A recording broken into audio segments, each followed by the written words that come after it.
सियापति रामचंद्र की, पवन सुत हनुमान की, उमापति महादेव की, बोलो भाई सब संतन की, भारत माता की, छत्रपति शिवाजी महाराज की, धर्मवीर छत्रपति संभाजी महाराज की, नमः पार्वती पते हरा हरा।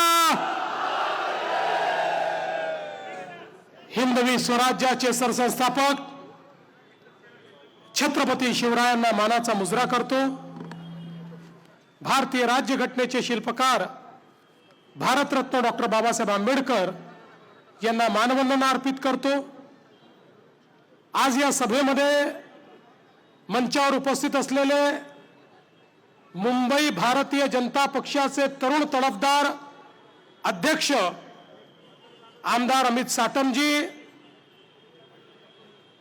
भाजपच्या नेत्या पूनमताई महाजन, वरिष्ठ आमदार ज्यांनी आमदारकीचा रेकॉर्ड केला ते कालिदास कोळंबकरजी, आमदार प्रसाद लाडजी, आमदार कॅप्टन तमिल सेल्वनजी, आमदार तुकाराम कातेजी, रमेशदादा पाटीलजी, नीरज उबारे, या ठिकाणी उपस्थित पवन त्रिपाठीजी, राजेश शिरवाडकरजी, आपले उमेदवार श्री रवी राजाजी, त्याचप्रमाणे कांताताई नलावडे, श्वेताताई पुरोळेकर, संदीप सिंह धाम, गजेंद्र धुमाळे, लौरिक यादव, अक्षता तेंडुलकर, अविनाश राणे, मंचावर उपस्थित भारतीय जनता पक्षाचे आणि शिवसेनेचे सर्व नेते मंडळी आणि उपस्थित माझ्या सर्व लाडक्या बहिणी आणि उपस्थित सर्व माझ्या भावांनो, आज मला अतिशय आनंद आहे की आपल्या सगळ्यांचं दर्शन घेण्याकरता या ठिकाणी मी आलो आहे। निवडणुकीचा दौर सुरू झाला, निवडणुकीचं वातावरण सुरू झालं आणि त्या माध्यमातून वेगवेगळ्या प्रकारचे इंटरव्ह्यू सुरू झाले। सुरुवातीच्या काळामध्ये उमेदवारांचे काही इंटरव्ह्यू झाले, मग नेत्यांचे इंटरव्ह्यू झाले, मी देखील काही इंटरव्ह्यू केले। नागपूरमध्ये केला, छत्रपती संभाजीनगरला केला, वेगवेगळ्या ठिकाणी मी देखील 3 इंटरव्ह्यू केले आणि त्या इंटरव्ह्यू मध्ये त्या शहरातले जे काही प्रश्न आहेत त्या प्रश्नांची चर्चा केली। आपण काय केलंय, आपलं काय विजन आहे, हे सगळं त्या ठिकाणी मांडलं आणि हे सगळे इंटरव्ह्यू करताना मी प्रकट मुलाखती केल्या, पब्लिकमध्ये जाऊन मुलाखती केल्या। पण आता नुकतंच 1 दिवसापूर्वी मला टीव्हीवर काही इंटरव्ह्यू पाहायला मिळाला। हा जो टीव्हीवरचा इंटरव्ह्यू होता घरच्या माणसाचा, घरच्यांनीच केलेला इंटरव्ह्यू होता। एकीकडे उद्धव ठाकरे आणि राज ठाकरे साहेब बसले होते आणि दुसरीकडे संपादक साहेब त्यांचा इंटरव्ह्यू घेत होते। त्यांनी प्रश्न विचारायचे, यांनी उत्तर द्यायचं आणि मग हा जो घरच्या घरी चाललेला इंटरव्ह्यू होता, आपल्याला माहिती असेल मी माझ्या पहिल्या सभेमध्ये सांगितलं, राज ठाकरे आणि उद्धव ठाकरे यांची युती ही कन्फ्युजन आणि करप्शनची युती आहे। आणि ज्यावेळेस मी म्हणालो त्यावेळेस मी कोणाचं नाव घेतलं नाही, कोण कन्फ्युज्ड आहे, कोण करप्ट आहे सांगितलं नाही। पण ज्यावेळेस ही मुलाखत झाली त्या संजय राऊतांनीच त्या ठिकाणी म्हटलं, राजसाहेब तुम्हाला फडणवीस कन्फ्यूज म्हणाले आणि उद्धव साहेब तुम्हाला फडणवीस करप्ट म्हणाले। आता मी टोपी फेकली होती, ती संपादक साहेबांनी थेट त्या दोघांच्या डोक्यात घातली आणि त्यांच्यावर अधोरेखित केलं कोण कन्फ्युज्ड आहे आणि कोण करप्ट आहे। आणि मग या सभेमध्ये, या इंटरव्ह्यू मध्ये ते असं देखील म्हणाले की फडणवीसांना काय समजतं, या ठिकाणी भाजपचे नेते आणि महायुतीचे नेते या कोणीच मुंबईमध्ये जन्मलेले नाहीत. हे मुंबईत जन्मलेले नसल्यामुळे यांना मुंबईचे प्रश्न काय कळतात. आता मी एक सवाल विचारतो, हिंदू हृदय सम्राट शिवसेना प्रमुख बाळासाहेब ठाकरे यांच्यापेक्षा जास्त मुंबई कोणाला माहिती होती का? मुंबईची पल्स, मुंबईची नाडी कोणाला माहिती होती का? त्यांचा जन्म पुण्याला झाला होता, त्यांचाही मुंबईत झाला नव्हता. आणि मुंबईमध्ये जन्मलेले जे स्वतःला सांगतात आम्ही मुंबईत जन्मलो त्यामुळे आम्हाला मुंबई माहिती आहे. आता जन्मून तुम्ही जवान झाले, म्हातारे व्हायला निघाले, तरी मुंबईमध्ये तुम्ही काय केलंय दाखवा ना. 25 वर्ष सत्ता या मुंबईमध्ये भोगली, आता म्हातारपणाकडे चाललात, मुंबईतला एक प्रोजेक्ट देखील तुम्ही दाखवू शकत नाही. मग फायदा काय आहे? आणि माझा सवाल आहे, ज्या 106 हुतात्म्यांनी मुंबई आणि संयुक्त महाराष्ट्राकरता रक्त सांडलं, त्यातले किती मुंबईतले जन्मलेले होते? त्यात कोकणातले देखील होते, पश्चिम महाराष्ट्रातले होते, विदर्भातले होते, मराठवाड्यातून आलेले होते. लोकशाहीर अण्णाभाऊ साठे सांगलीमध्ये जन्मलेले होते, शाहीर अमरशेख बार्शीचे होते. मुंबईवर प्रेम करणारे डॉक्टर बाबासाहेब आंबेडकर यांचा जन्म हा देखील मुंबईचा नव्हता. आचार्य अत्रे देखील त्या ठिकाणी मुंबई बाहेर जन्मले होते. मुंबईचे गिरणी कामगार हे सांगली, कोल्हापूर, त्या ठिकाणी सिंधुदुर्ग या सगळ्या भागातून आलेले होते. मग आपण असं म्हणायचं की मुंबई बाहेरून आले म्हणून यांना मुंबई काय समजते, यांना मुंबईतलं काय माहिती आहे? मी या ठिकाणी सांगतो, होय माझा जन्म मुंबईमध्ये झाला नाही, पण ही मुंबई माझी कर्मभूमी आहे. आणि म्हणून या मुंबईच्या विकासाचा जो ध्यास आम्ही घेतला, या मुंबईला बदलवून दाखवण्याचं काम आम्ही केलं. आज आपण बघा, या मुंबईतला सामान्य मुंबईकर याचं स्वप्न काय आहे? एक स्वतःचं घर असलं पाहिजे स्वप्न. मुंबईतला मराठी माणूस या मुंबईमध्ये घर परवडत नाही म्हणून कुठेतरी वसई विरारच्या पलीकडे चालला गेला. 25 वर्षामध्ये त्याला तुम्ही घर देऊ शकला नाहीत. पण त्याच वेळी बीडीडी चाळीमध्ये राहणाऱ्या मराठी माणसाला 80,000 लोकांना घर देण्याचं काम या मुंबई बाहेर जन्मलेल्या माणसांनी त्या ठिकाणी करून दाखवलं. 100 फुटात राहणाऱ्याला 500 फुटाचं घर देण्याचं काम आम्ही या ठिकाणी केलं. पत्राचाळ असेल, अभ्युदय नगर असेल, प्रत्येक ठिकाणी सामान्य माणसाला घर देण्याचं काम आम्ही केलं. आज इतक्या वर्षांमध्ये SRAच्या माध्यमातून इतक्या मोठ्या प्रमाणात या ठिकाणी भ्रष्टाचार झाला. लोकांना घर देण्याच्या ऐवजी बिल्डरांनी LOIचं ट्रेडिंग केलं. पण आम्ही त्याच SRA मध्ये काम न करणाऱ्या बिल्डरांना जेरबंद केलं आणि त्याचं काम चालू केलं. आणि आज अनेक त्या झोपडपट्टीतल्या लोकांना वर्षानुवर्ष ज्यांना भाडं मिळालं नव्हतं त्यांना सरकारच्या वतीनं भाडं देऊन त्या ठिकाणचं डेव्हलपमेंट आम्ही चालू केलं. रिडेव्हलपमेंटच्या माध्यमातून, सेल्फ डेव्हलपमेंटच्या माध्यमातून सामान्य माणसाचं जे घर आहे आणि घराचं जे स्वप्न आहे ते स्वप्न पूर्ण करण्याचा प्रयत्न आम्ही केला. आज धारावी जिचा उल्लेख राजीव गांधींनी केला होता, पण या धारावीचं कधीही रिडेव्हलपमेंट होऊ शकलं नाही. आज धारावीचं डेव्हलपमेंट आम्ही सुरू केलं. आणि पुन्हा एकदा सांगतो, धारावीमध्ये बसलेले जेवढे पात्र झोपडपट्टी धारक आहेत त्या सगळ्यांना धारावी मध्येच आम्ही घर देणार आहे, कोणालाही बाहेर काढणार नाही. आणि एवढंच नाही, आता मला या ठिकाणी कुंभारवाड्याचे लोक भेटले. आम्हाला माहिती आहे धारावी हे केवळ एक ॲग्लोमरेशन नाही, केवळ एक झोपडपट्टी नाही आहे, ते एक आर्थिक स्रोताचं केंद्र आहे. चामड्याचा बिझनेस असेल, पॉटरीचा बिझनेस असेल आमच्या कुंभार समाजाचा. आणि म्हणून आम्ही निर्णय केला की त्यांनाही त्यांचा जो धंदा आहे तो त्याच ठिकाणी चालला पाहिजे. त्यांना त्याच ठिकाणी चांगल्या व्यवस्था देणार. आणि नुसत्या व्यवस्था देऊन थांबणार नाही, तर त्यांना धारावीचं रिडेव्हलपमेंट झाल्यानंतर त्यांच्या धंद्यासोबत 5 वर्ष कुठले टॅक्सेस भरावे लागणार नाही. टॅक्सेस मधनं देखील त्यांना सूट आम्ही देणार.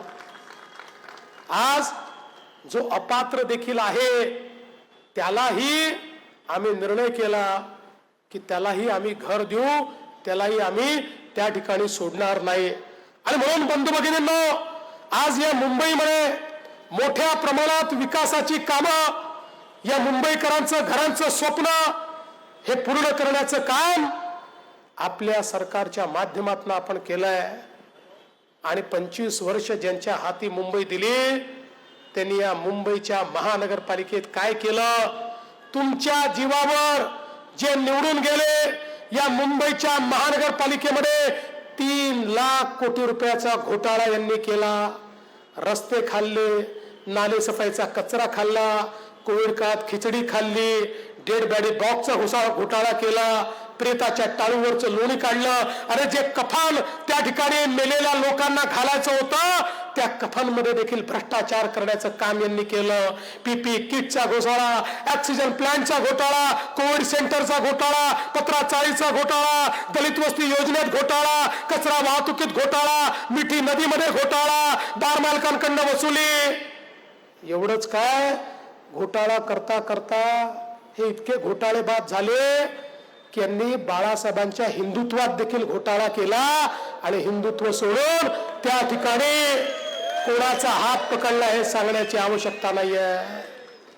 पण आम्ही बघा, या मुंबईमध्ये अटल सेतू केला, या मुंबईत कोस्टल रोड केला, या मुंबईमध्ये आम्ही लोकांना घरं दिली, या मुंबईच्या सबअर्बन रेल्वेला त्या ठिकाणी आधुनिक आम्ही केलं, या मुंबईमध्ये एसटीपी आम्ही केले, या मुंबईमध्ये कॉन्क्रीटचे रस्ते आम्ही केले, या मुंबईमध्ये उद्यानं आम्ही केली, या मुंबईची सफाई आम्ही केली, या मुंबईमध्ये आज वॉटर ट्रान्सपोर्ट आम्ही सुरू केलं.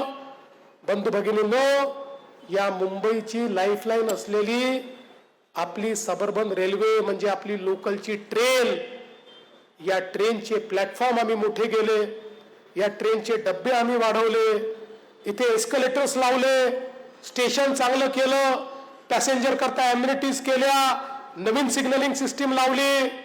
आणि हे सगळं करत असताना काही लोक आम्हाला भेटले आणि म्हणाले, साहेब तुम्ही अन्याय करताय. मी म्हटलं काय अन्याय आहे? म्हणाले तुम्ही मेट्रो आणली, मेट्रोवाल्यांना स्वच्छ कोच आहे, त्या कोचचा दरवाजा लागतो, तो एसी कोच आहे, आणि आम्ही मात्र या लोकलमध्ये लटकून लटकून चालतो, लोक पडतात, दरवाजा नाही, त्या ठिकाणी उन्हाळ्यामध्ये इतका घाम येतो, इतकी गर्दी असते, त्यामुळे आमच्यापेक्षा चांगलं तुम्ही मेट्रोवाल्यांना दिलं. ती गोष्ट मला एकदम मनाला लागली.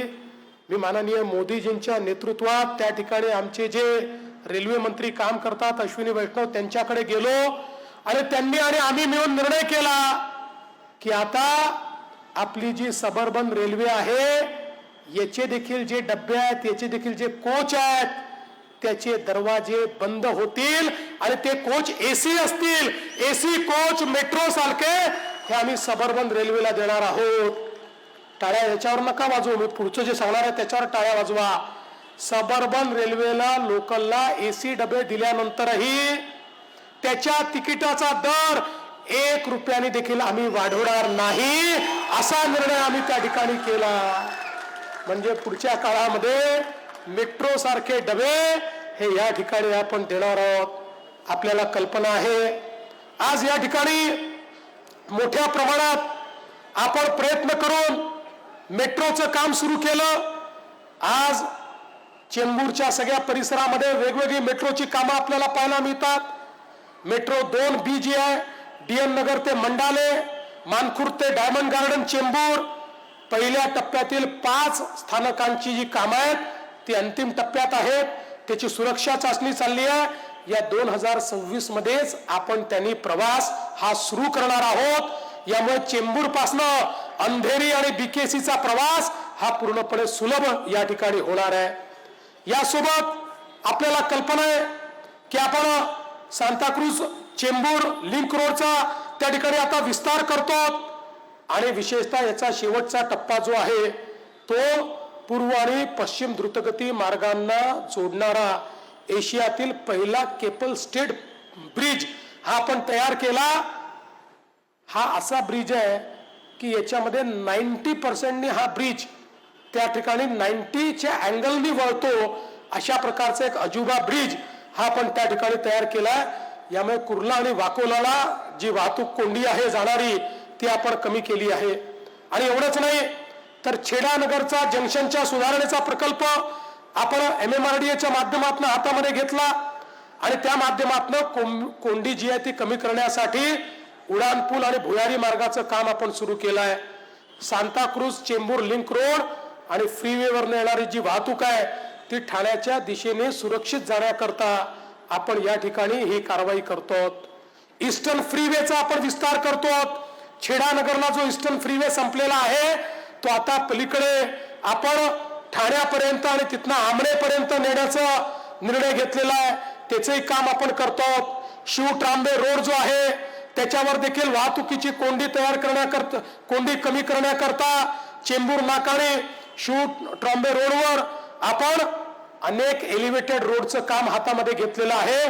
तिथनंही आपण ती कोंडी जी आहे ही कोंडी आपण त्या ठिकाणी समाप्त करणार आहोत. आपल्याला माहिती आहे ईस्टर्न सबब आणि वेस्टर्न सबब हे जोडण्याकरता देखील आपण या ठिकाणी मुलुंड पासनं तर गोरेगाव पर्यंत एक बोगदा तयार करतो की ज्या माध्यमातून हे 2 एक्सप्रेसवे आपल्याला जोडता येतील. आज जर आपण पाहिलं तर मोठ्या प्रमाणात या चेंबूरमध्येही पुनर्विकासाची कामं या सगळ्या आसपासच्या परिसरात आपण सुरू केली आहे. आणि हे सगळं करत असताना आपण सामान्य माणसाची सोय कशाने होईल हे पाहण्याचा प्रयत्न आपण करतोय. बंधू भगिनींनो, आज आपण जर बघितलं तर या मुंबईमध्ये मुंबईकरांकरता विचार करून अनेक मार्गांचं काम, या मुंबईला डिकंजेस्ट करण्याचं काम, ईस्टर्न एक्सप्रेसवे असो, वेस्टर्न एक्सप्रेसवे असो, कोस्टल रोड असो, या ठिकाणी वेगवेगळ्या प्रकारच्या सी लिंक असो, या सगळ्या आपण तयार केल्या आणि आज मुंबईचा चेहरा बदलण्याचं काम आपल्या माध्यमातून चाललंय. आणि हे सगळं करत असताना आपण बघा, आपण नेहमी विचार जो केला तो सामान्य, अरे वा, माननीय आठवले साहेब मंचावर आलेले आहेत, त्यांचं देखील एकदा जोरदार टाळ्यांनी आपण स्वागत करूया. आणि मुंबईकरांचा भविष्यातला विचार देखील आम्ही केला. मुंबई शहर वाढतंय, पिण्याच्या पाण्याची गरज वाढते. गेले इतके वर्ष गारगाईचा प्रकल्प ज्यातनं 500 MLD पाणी मुंबईला मिळू शकतं, सगळ्यात स्वस्त प्रकल्प, सगळ्यात त्या ठिकाणी ग्रेडियंटनी पाणी येणार, पण 20 वर्ष या प्रकल्पाचं कामच पुढे जात नव्हतं.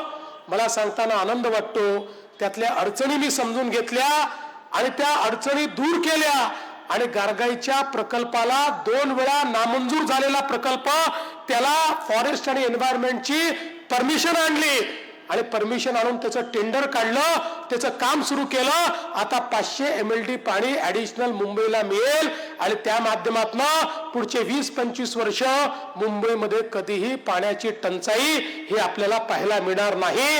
अशा पद्धतीनं आपण हे काम केलंय.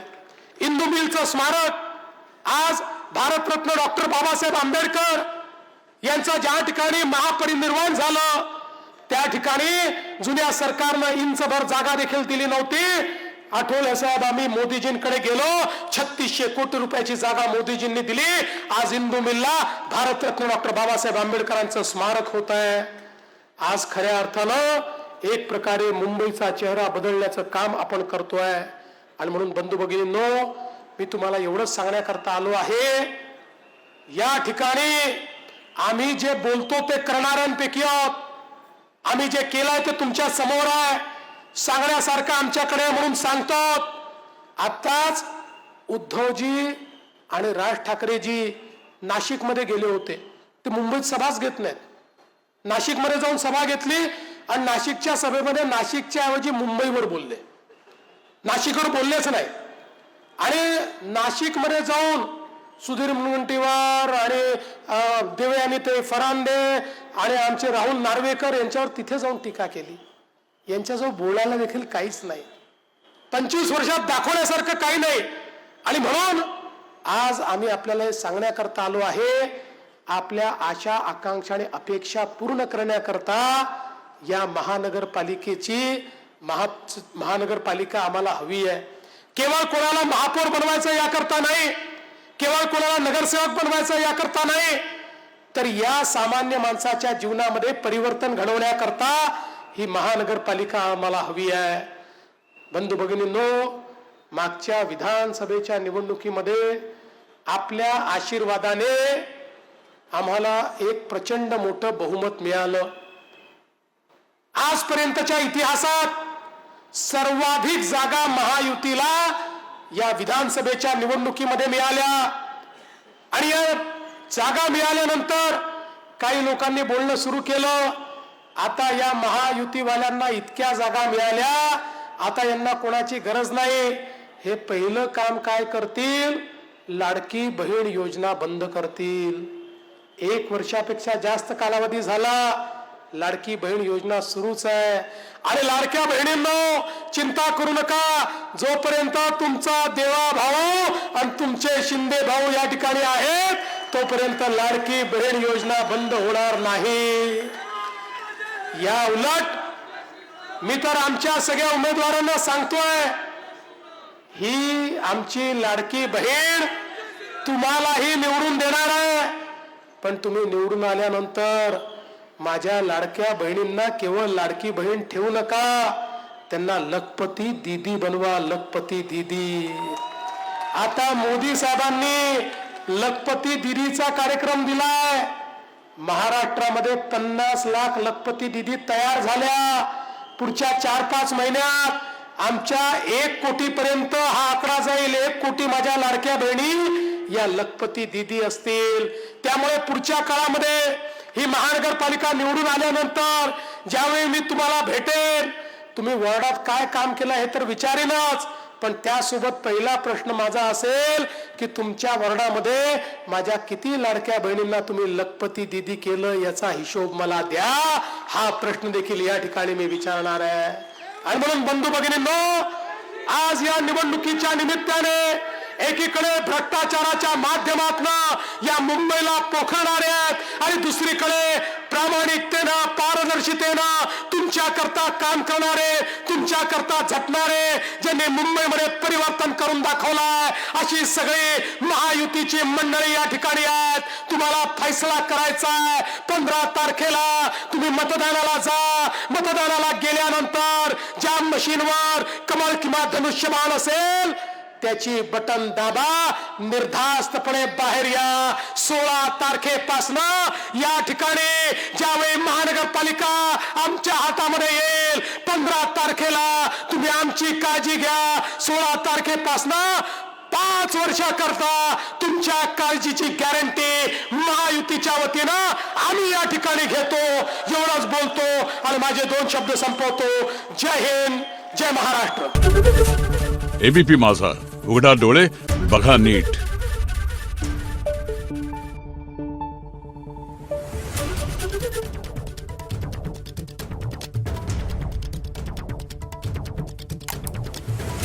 Thank you.